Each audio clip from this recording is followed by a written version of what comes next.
Dans la famille Mbappé, après Kylian qui est dans la forme de sa vie, je demande le petit frère Ethan qui vient d'offrir la victoire à son club à la 98e minute pour son premier but en pro. Moment exceptionnel et oui, la Ligue 1 est de retour après 2 semaines de trêve et on s'est encore régalé, même si, quand même, 6 cartons rouges en 9 matchs, c'est un petit peu beaucoup.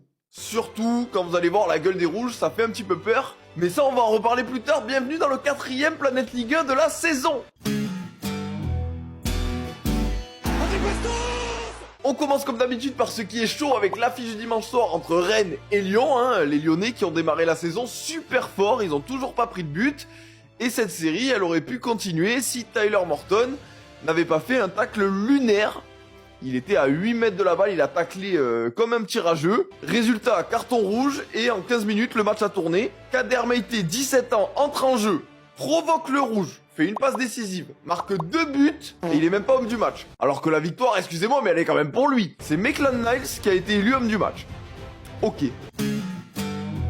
Bon, et vu qu'on était à Lyon, on va faire un petit détour par Saint-Etienne en Ligue 2, où l'événement de la semaine n'était pas sur le terrain mais en dehors. L'équipe a lâché une petite bombe et a révélé que l'ancien président des Verts pendant des années, Roland Romeillet, est accusé d'harcèlement sexuel. Et la liste des choses qu'il aurait faites, elle est hyper longue, j'en ai pris une au hasard. Tirage du décolleté, assorti du commentaire, c'est les gorges du Verdon, pour enfermer ce type. Le FC éclopé maintenant, aka le Paris Saint-Germain, a gagné 2-0 face à Lens grâce à Barcola qui va commencer un petit peu à être seul. Luis Enrique, il lui manque un bras mais ça va, il est sur le banc. Dembélé est blessé, Doué blessé, Gvara blessé, Lee blessé, Beraldo blessé. Et le pire c'est que même comme ça, je sais que le classique, la semaine prochaine, on va se démerder pour le perdre. Plus sérieusement, à Paris, on a vécu un beau moment ce week-end au parc, avec l'hommage rendu à Kimpembe, tifo, banderole, discours. L'enfant du club s'en va après 20 ans passés au PSG, et il a signé au Qatar SC. Un transfert maison, entre guillemets. Dans la catégorie transfert maison, vu qu'on y est, on a appris cette semaine qu'Emmanuel Emega, buteur star de Strasbourg, capitaine de Strasbourg, a signé à Chelsea. Quelle surprise! C'est quand même, je l'ai sous les yeux, le 10e mouvement de l'été entre les deux clubs. 10 transferts entre deux clubs, mais il y a des personnes, ça les dérange pas. Alors bon, il ira à Chelsea que l'été prochain, mais du coup, voilà à quoi ressemble actuellement l'Instagram du capitaine de Strasbourg. Forcément, les supporters, ils sont un minimum sensés, ils ont pas kiffé. Malgré la victoire 1-0 en fin de match face au Havre, ça a bien chauffé dans les tribunes de la Méno, sifflets, banderoles, etc.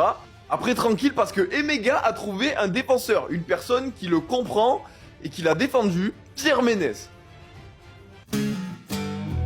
L'arrêt de la semaine maintenant, il y en a eu beaucoup, j'ai pas mal hésité avec le double arrêt de Samba, magnifique. L'arrêt de la poitrine de Chevalier, sympa. Mais le grand gagnant, ça va être Jonathan Fischer avec Metz, qui a réalisé, regardez, un arrêt en pleine gueule. Il a pris un missile dans la tête, mais il n'y a pas eu but. Bon, malheureusement, Metz, qui pensait enfin tenir sa première victoire de la saison, a pris un pénalty danger à la dernière minute. Ça met bien la mort. Encore plus quand on voit pourquoi il y a eu pénalty. Et si j'ai pas les images, vous irez voir vous-même. Des petites news comme ça, des anciennes Ligue 1, on aime bien. Anthony Martial, 29 ans, a signé au Mexique. Il était en Grèce, quel gâchis. Messi a raté une panenka avec Miami, et derrière, son club a pris 3-0. Et surtout des nouvelles de Donnarumma, qui a quitté Paris et qui a fait ses débuts ce week-end avec Manchester City dans le derby, qu'ils ont gagné évidemment vu que c'est Manchester United en face. Mais même si Donnarumma a gagné le match, il a perdu un truc, ses cheveux. Il a dû les laisser à Paris, on sent que le départ en Turquie est proche là. Le rouge du week-end maintenant, il n'est pas pour Tyler Morton, il aurait pu, non. Il est pour Lucas Husberg. Je vous en parlais, c'est le thème du week-end, les rouges débiles. Lui, il a pris le ballon avec les mains, alors que ça jouait. C'est vraiment la façon la plus nulle d'être expulsé d'un terrain, je trouve. À Marseille maintenant, 2 semaines de calme. C'est totalement faux, on pourra jamais être tranquille avec ce club. Après avoir vu Derek Cornelius jouer face à Lyon, perdre face à Lyon, être transféré aux Rangers, on l'a vu mettre un coup franc avec le Canada. Déjà, rien que là, on peut arrêter là, je suis choqué déjà. Mais après ça, on l'a vu être remplacé par Naïef Aguerd et Benjamin Pavard. Et en plus, ils ont marqué tous les deux pour leur première face à Lorient. Victoire 4-0, tout s'est bien passé avec un bijou d'Angel Gomez, qui est peut-être le but de la semaine. On pourrait presque être serein si on jouait pas le Real et le PSG dans la même semaine. Rendez-vous la semaine prochaine. Et puis on va parler de Lorient, hein, qui même s'ils ont perdu au Vélodrome, ils ont quand même un homme chez eux qui fait rire la communauté, hein. Il s'appelle Passa Zinedine sur Twitter. Et ce gars, il s'est engagé à courir chaque semaine le score de son club. Exemple, 1-0, ça fait 10 km, 1-7, ça fait 17 km, et donc face à l'OM, 4-0, 40 km. On a cru qu'il allait pas le faire, mais a priori il l'a fait. Et force à lui, j'espère que le jour où Lorient va se déplacer au Parc des Princes, il n'y aura pas toute la smala. Sinon, il risque de plus trop avoir de jambes, le frérot.